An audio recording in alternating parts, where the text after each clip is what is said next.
Hello friends, आज का जो टॉपिक है वो है एसएसटी का chapter number 17, money and financial system. इस टॉपिक में हम देखेंगे कि मनी क्या है। मनी मनी यानी पैसा, मुद्रा। मनी या करेंसी भी कह सकते हैं। दोनों की एक ही बात है, जिनको हिंदी में कहते हैं मुद्रा। जो कि आप देख पा रहे हैं, यही मनी है। Definition: whatever is paid for goods and service call as money. जो भी हम गुड्स और सर्विस को परचेज़ करने के लिए जो पेमेंट करते हैं वही क्या कहलाती है? मनी कहलाती है।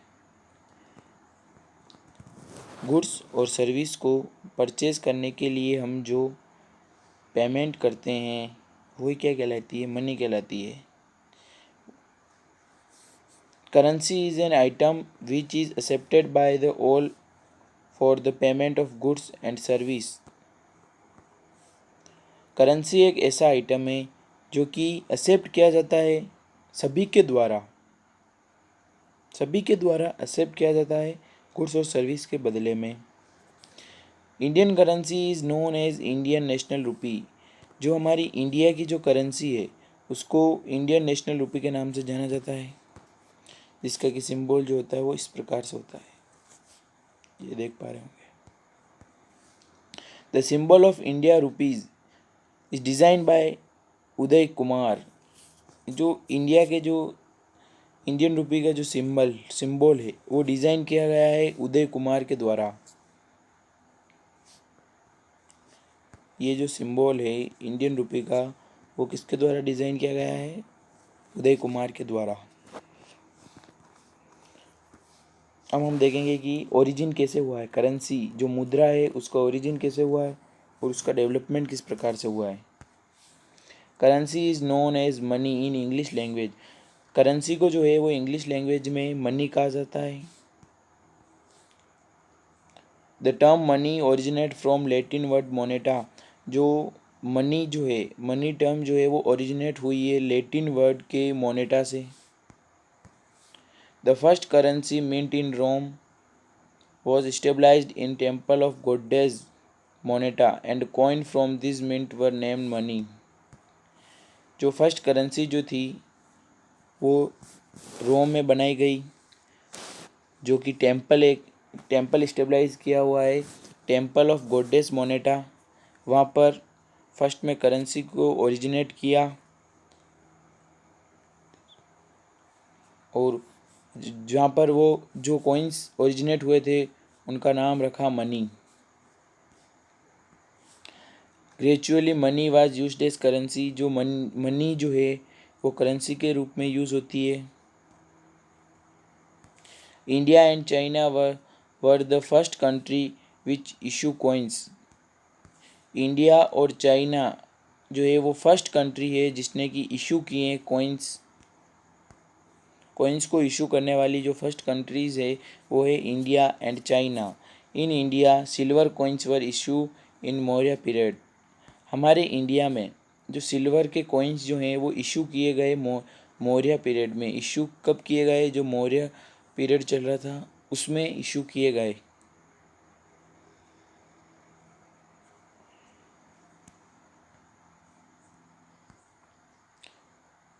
सेकंड जो टॉपिक है वो है डिमोनेटाइजेशन। डिमोनेटाइजेशन क्या होता है? किसी भी जो कोई भी नोट है जो कि मनी है उसकी जो लीगल वैलिडिटी है उसको ख़त्म करना, वो कहलाता है डिमोनेटाइजेशन। जैसे कि जो हमारे नरेंद्र मोदी जी हैं, इन्होंने 8 नवंबर 2016 को 500 और 1000 की नोट जो थी वो बंद कर दी, मतलब डिमोनेटाइज कर दी। तो देखेंगे कि डिमोनेटाइज क्या होता है। On 8 November 2016 India prime minister Narendra Modi announce demonetisation of 500 and 10 rupees notes. हमारे जो प्रधानमंत्री नरेंद्र मोदी है इन्होंने 8 नवंबर 2016 को अनाउंस किया कि डिमोनेटाइजेशन अनाउंस कर दिया 500 और 1000 रुपये की नोट्स, मतलब उसको ख़त्म कर दिया, उसकी जो लीगल वैलिडिटी थी उसको ख़त्म कर दिया। वो जो थे वो 8 नवंबर 2016 के बाद जो नोट थी वो एक कागज़ की तरह हो गई, जिसकी कोई वैल्यू नहीं रही, उसकी जो लीगल वैलिडिटी है वो ख़त्म हो गई। Demonetization is the process of ending the legal validity of prevailing currency and removing it from circulation,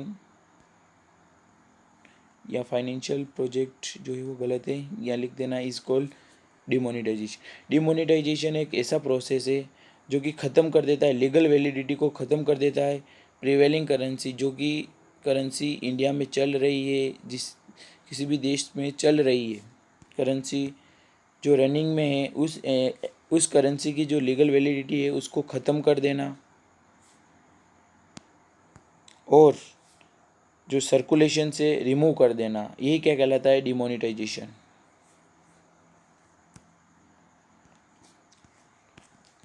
अब देखेंगे कि डेवलपमेंट ऑफ करेंसी, करेंसी का डेवलपमेंट किस प्रकार से होता है। पहले जो होता था बार्टर सिस्टम होता था, पहले मनी नहीं थी, करेंसी नहीं थी, तो पहले जो था वो बार्टर सिस्टम था। बार्टर सिस्टम के बाद में मेटेलिक सिस्टम आया, और मेटेलिक सिस्टम के बाद में पेपर, जो पेपर है वो आए, पेपर सिस्टम। तो बार्टर सिस्टम क्या होता था, बार्टर सिस्टम में आप इस जो एनिमेशन है उसमें देख पा रहे होंगे कि कोई भी एक व्यक्ति है, जैसे कि ये है ए और ये है बी, तो ये क्या करते हैं, जैसे इनके पास ए वाले के पास में बुक्स है और बी वाले के पास में बनाना है, ठीक है, केले। तो ए वाला जो है इसको केले की ज़रूरत है और बी वाले को जो है वो बुक्स की ज़रूरत है। तो ये दोनों जो हैं वो एक्सचेंज कर सकते हैं इन गुड्स को। अगर इन दोनों की सहमति होगी तो ये एक्सचेंज कर लेंगे गुड्स को। ये जो बुक्स हैं वो इनको दे देगा और जो ये केले हैं वो इनको दे देगा। यही कहलाता है बार्टर सिस्टम, मतलब गुड्स का एक्सचेंज करना विदाउट पे मनी, बिना मनी पे किए गुड्स को एक्सचेंज करना, वही क्या कहलाता है, बार्टर सिस्टम, जो कि पहले होता था अब नहीं होता है। In this system goods and service are exchange directly from goods and service. इसमें क्या होता है कि गुड्स और सर्विस जो है वो डायरेक्टली एक्सचेंज की जाती है, बदले गुड्स और सर्विस, गुड्स और सर्विस के बदले ही जो गुड्स और सर्विस जो है वो एक्सचेंज की जाती है। It is a system, it is a system where goods and where goods are directly exchange without using money. वही बात है, ये एक ऐसा सिस्टम है जहाँ किसी गुड्स को जो है वो एक्सचेंज किया जाता है डायरेक्टली विदाउट यूजिंग मनी, बिना मनी के यूज़ किए। The condition of double coincidence of wants is mandatory, मतलब इसमें क्या होता है कि दोनों की इच्छा होनी चाहिए। डबल कोइंसिडेंस मतलब दोनों की सहमति होनी चाहिए। ये सिस्टम तब सक्सेस हो सकता है जब दोनों की सहमति होगी, तब ये जो सिस्टम जो है वो सक्सेस हो सकता है, मतलब दोनों की अनुमति चाहती है। Double coincidence want. अब बार्टर सिस्टम से क्या क्या प्रॉब्लम आई, प्रॉब्लम क्या है बार्टर सिस्टम की, डिफ़िकल्ट टू कैरी, इसको कैरी करना बहुत ही मुश्किल है। Since goods were exchange in the barter system so it was difficult to carry them from one place to another place. जो बार्टर सिस्टम में जो गुड्स वगैरह होते हैं एक्सचेंज करने के लिए, उनको एक जगह से दूसरी जगह ले जाना बहुत ही मुश्किल होता है। डिफ़िकल्ट टू स्टोर, जो exchange goods required for more space to be store, जो एक्सचेंज होते हैं, एक्सचेंज जो हम गुड्स एक्सचेंज करते हैं उनको रखने के लिए बहुत जगह की ज़रूरत होती है। डिफ़िकल्ट टू कैलकुलेट, इनको कैलकुलेट करने में बहुत मुसीबत होती है। It was difficult to calculate the value of exchange goods, जो गुड्स एक्सचेंज कर रहे हैं उनकी वैल्यू फाइंड करना बहुत ही डिफ़िकल्ट होती है। डबल कोइंसिडेंस ऑफ वांट्स, मतलब दोनों की अनुमति चाहती है इसमें, दोनों की अनुमति, दोनों पार्टी की अनुमति के बिना ये सक्सेस नहीं हो सकता। In this situation both party have to agree to exchange their goods which was difficult to condition, ये कंडीशन जो होती है वो डिफ़िकल्ट होती है। सेकंड जो टॉपिक आता है वो मेटेलिक करेंसी। मेटेलिक करेंसी क्या होती है, इस प्रकार की होती है मेटेलिक करेंसी।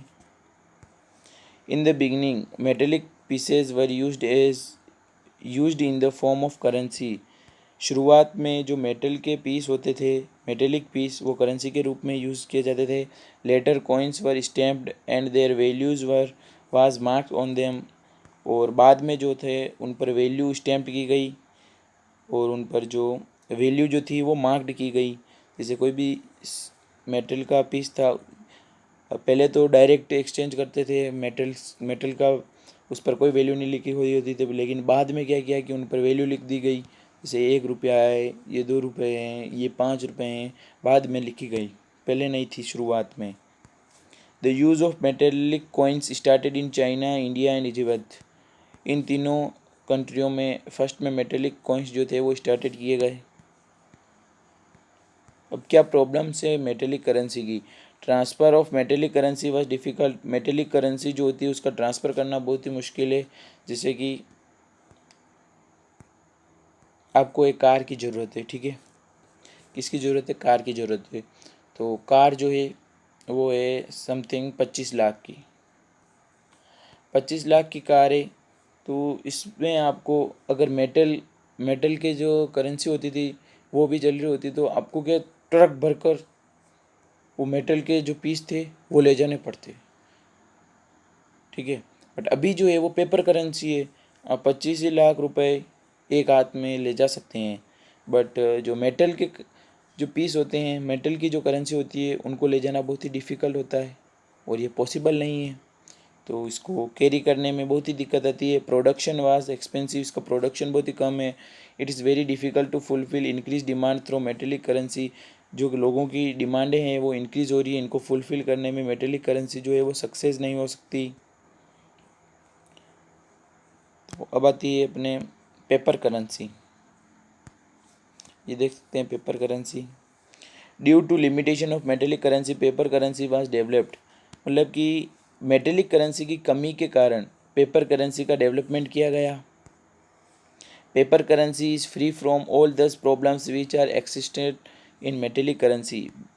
जो पेपर करेंसी है वो पेपर करेंसी जो है वो उन प्रॉब्लम से फ्री है जो कि मेटेलिक करेंसी में सहनी पड़ती है, जिसकी जैसे कि ट्रांसफ़र करना बहुत हार्ड होता है, एक जगह से दूसरी जगह ले जाना बहुत हार्ड होता है, इनको कैरी करना, इसको स्टोर करना, तो ये सारी प्रॉब्लम जो होती है वो नहीं होती है पेपर करेंसी में। प्रोडक्शन जो है पेपर का, production of paper currency was cost effective. जो प्रोडक्शन जो होता है वो भी कॉस्ट इफ़ेक्टिव पर हो जाता है। और the transfer of paper currency is very convenient. इसका जो ट्रांसफ़र करना बहुत ही ईजी है पेपर करेंसी का। It can be available easily with increasing demand. जो लोगों की डिमांड है वो इंक्रीज़ हो रही है, तो इंक्रीजिंग डिमांड इंक्रीज़ होते हुए भी इसकी मनी जो पेपर करेंसी है उसको अवेलेबल कराना बहुत ही ईजी है।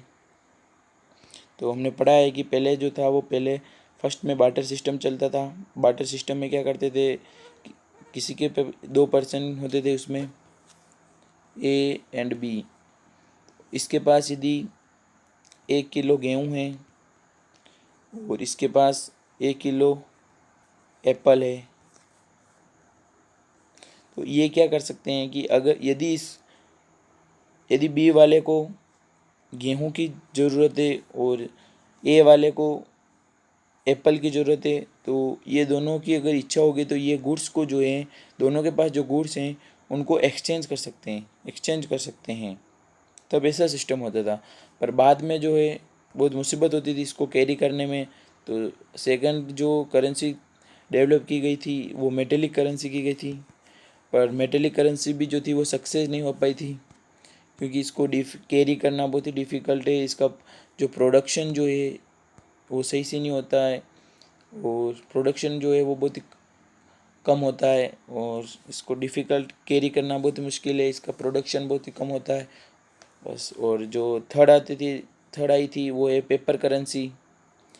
पेपर करेंसी इन सभी प्रॉब्लम से फ्री है, इसको कैरी करना भी इजी है,